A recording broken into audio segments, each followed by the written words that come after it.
हरदुवगंज सबकारी समिति उत्तिया एवं अन्य समितियों से जुड़े किमान श्वार व बीज प्राप्त करके समय से भुगतान करने से हम तथा साल के अंत में गेहूं बिकवाली को सतही खाद बीज का भुगतान समिति इसलिया म्याहप्लिंच 2011 से 2015 के बीच लिए भने खाद बीज की मोहित 2023 में 14 साल बाद किसानों को दिए या संध्या तथा किसानी को दराया कचकचिया जा खादया अहा किसान मजदूर सम्मन आपसे गया करखा 65 की 201 से 2015 के बीच का कर्जा था वो नोहित 2033 ने थियो दिए गए 2017 में सरकार ने 1 लाख तक का आज बार दिया गया था तो किसानों बा कोऑपरेटिव कृष्ण कुमार और साकिटी के समीप सुनील कुमार कियामा पर नानायन दबाव बना रहे ही एवं मध्याचार को बढ़ावा देने आकी ये प्रोत्साहित कार रहे 5 दम किए इनको तत्काल प्रभाव से निलंबित परख जांच करा में किया भव्य विभाग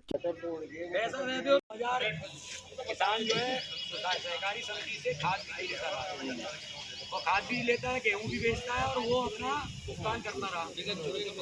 2011 से लेकर के 15 के बीच के नोटिस जो है 2023 में किसानों के पास जा रहे हैं कि आपके पास में 1-1 लाख रुपए का बकाया है, जबकि किसान भुगतान कर चुका है। अब कुछ किसानों का तो रसीद है उस समय की जमा करने की, लेकिन आप समझ रहे 15 या 11 की रसीद कौन रखेगा? लगभग 60% किसानों का नहीं है, 40 पे हो। एक नंबर बात तो ये है, अब ये नोटिस दे रहे हैं जो सचिव जिसने घोटाला किया उसने पैसा जमा नहीं किया, किसानों से ले लिया, वो जब मर जाता है उसके बाद विभाग नोटिस देता है। शायद ये पूरी एक खिचड़ी पकी हुई थी, बताती कि वो मरे उसके बाद नोटिस दे, जो भी जैसा पहला। दूसरा हमारा सवाल ये है कि जब 2017 में सरकार ने किसानों की कर्जा माफी आई थी तो आप नोटिस देने से पहले आपने ये जांच भी नहीं की कि ये जो पैसा है किसानों पे, ये तो कायदे में कर्जे में ही माफ हो जाना चाहिए जब 1-1 लाख का कर्जा है। और कोई किसान ऐसा नहीं जिसपे 20-25 हजार रुपए का कर्ज है और उसको 1 लाख से ज्यादा का बनाते हैं ब्याज लगा। मतलब जमीन है उसके बाद 15 बीघा और उस पर उन्होंने बढ़ा करके 1 लाख, 1.5 लाख, 2 लाख का वो जा रहा है। अब ये सचिव महोदय इन्हें पैसे दे दो तो धमकाएंगे नहीं तो जा करके धमकाएंगे, फिर वीडियो बनाएंगे और उससे कहेंगे 30% का तेरे पे तहसील भेज दूंगा, तेरा अलग से खर्चा आ जाएगा, नहीं तेरी जमीन कुर्क हो जाएगी। ये भ्रष्टाचार की जल्दी ये बैठे, खाद ये बेचते नहीं है, पीछे से खिसका देते, इनकी भी कैद कर रहे हैं। और AR साहब की पूरी सहमति है, मूक सहमति इनकी है। ये इनसे कहते हैं, ये कहते हैं मेरे पे तो अधिकारी ऊपर से दबाव डालने में क्या करूं। तो पहले तो हमारी यही है कि इन दोनों को सस्पेंड करके हमारे इन किसानों की समस्या का निदान, एक तो किसान से जब तक पैसा 17 से पहले का अगर कोई कर्ज है तो मांगा न जाए।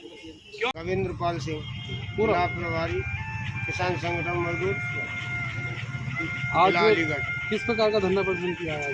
ऐसा धरना प्रदर्शन हमने किया है कोऑपरेटिव विभाग की कालाबाजारी और घोटाले के संबंध में। इन्होंने यहाँ हमारे किसानों को एक हरदुवगंज कोऑपरेटिव सोसाइटी के सचिव और ARO साहब ने कुछ ज़्यादा ही घपलेबाजी कर रखी है। काफ़ी समय से यहाँ ड्यूटी पर तैनात हैं ARO साहब, सभी चीज़ें इनके संज्ञान में है, लेकिन सब तथ्यों को छिपा करके किसानों पर ज़बरदस्ती दबाव बना करके पूर्व के पुराने 2017 के जो किसान माफ़ी में आ रहे थे उनके जो पुराने कर्जे दिए हुए भी उन पर उजागर किए जा रहे हैं कि आपने कर्जा नहीं दिया है, इसीलिए आप इसको जमा करें, अन्यथा आपकी रिकवरी निकाली जाएगी, आपकी ज़मीन कुर्क करी जाएगी।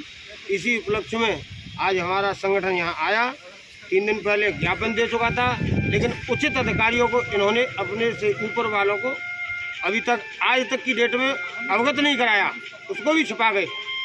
फिर ACM महोदय और DD महोदय यहाँ जो रहते हैं उनके ऊपर उन्होंने आश्वासन दिया है, उस आश्वासन पर हम जा रहे हैं लिखित में लेके कि आगे कोई कार्रवाई नहीं होगी और जो कर्जा माफ़ी में आ रहे हैं किसान उनके जो कर्जे माफ़ किए जाएंगे और 2017 के बाद के होंगे तो वो देने के हकदार होंगे। हमने मान लिया साहब, बिल्कुल आपकी बात सत्य है, जिससे पूर्व के जो किसान है वो 1 पैसा नहीं देगा। क्या नाम है आपका? मेरा नाम बंटी जादव। तो आज किस प्रकार का धरना प्रदर्शन किया? आज हमने धरना प्रदर्शन किया था, ये हरदौन सोसाइटी में, उत्तरी सोसाइटी हरदौन में घोटाला हुआ था किसानों का।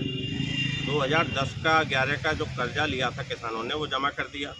उसके बाद ये 10-11 साल बाद किसानों पर नोटिस भेज रहे हैं और उस घोटाले को खोल के नहीं दे रहे। कई बार हमने ज्ञापन दे दिया इनको, ये ज्ञापन के माध्यम से उसका निस्तारण नहीं कर रहे हैं। आज इस विषय में हमने यहाँ विकास भवन पर धरना दिया सभी किसानों के लिए। क्या आपके प्रशासन शासन ने क्या आपको आश्वासन दिया? शासन ने हमें आश्वासन दिया है, वीडियो साहब ने आश्वासन दिया है, लिखित में भी दिया है हमको कि आपकी समस्याओं का हम निस्तारण कराएंगे और 2017 तक का जो कर्जा है किसान के लिए उसकी माफ़ी के लिए भेजेंगे। तो इसमें किसकी कमी की गई है? ये सचिव और AR था, इन्होंने घोटाला किया सबने मिलकर और किसानों के साथ अवस्था भी करते हैं। जो अब सचिव हैं गांव में जा के किसानों से कहते हैं कि ये 10,000 रुपये दे दो तो मैं कम कर दूंगा, ये कर दूंगा, वो मतलब इस तरह की भाषा। सुनील सचिव हैं। अगर अब भी आपका मांगे पूरी नहीं हुई, अगर अभी भी हमारी मांग पूरी नहीं हुई तो पूरे क्षेत्र का किसान दोबारा विकास भवन पर धरने पर बैठेगा और अनिश्चितकालीन के लिए बैठेगा। और किसान मजदूर संगठन से मैं जिलाध्यक्ष हूँ, पूरा संगठन अगली बार यहाँ पर धरने पर होगा।